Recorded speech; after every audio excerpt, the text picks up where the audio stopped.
They do sometimes come up with their mouth open, but that's one of the coolest things about them. They come up, like I said, like a ticked off dragon. That's what they look like. They come up head first. He's almost too big. Lift out the water.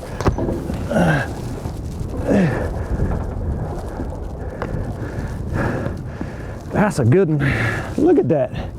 You wonder why those things can swallow a whole salmon? Go on, fish grip. I don't think them boys from Mississippi with that fish grip have seen it used on Ling Cod yet. I would imagine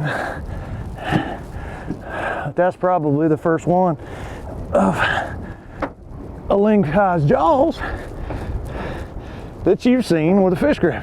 That right there is one of my favorites. See those crusher plates? You can see all the way down his throat into his stomach, which I'm not hurting him. There's nothing wrong with him. Usually these fish will kick their stomach contents out when they come up, and there's nothing at all wrong with that big joker.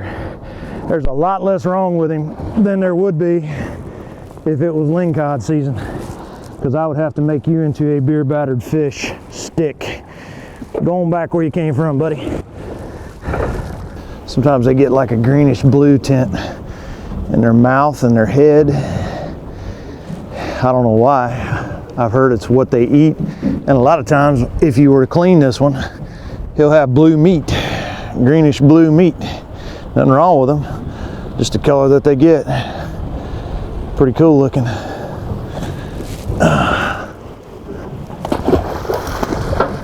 From Seward, Alaska, with a 100-pound halibut in my lap. We'll see you next week on BigWater Adventures. Pacific halibut are found on or near the continental shelf through much of the northern Pacific. They spend much of their time on the ocean floor, disguised from predators by the camouflaged right side of their body. Halibut are voracious predators, swimming higher in the water to feed.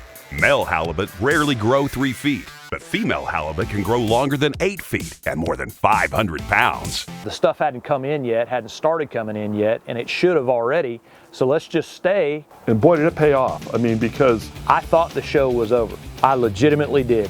so once it gets dark, that's when it gets crazy. 5 minutes before midnight, Terry dropped his line in the water. Boom, he hooks on a 120-some pound, 130-pound halibut right off the bat. She made a couple of runs. It took about 40 minutes to bring it in. I think we're wearing this fish down, guys. Yeah, we'll keep it. Mark drops his line in the water right after midnight, and he has a fish well over 100 pounds on. So we got 2 fish right in the dark that are over 100 pounds.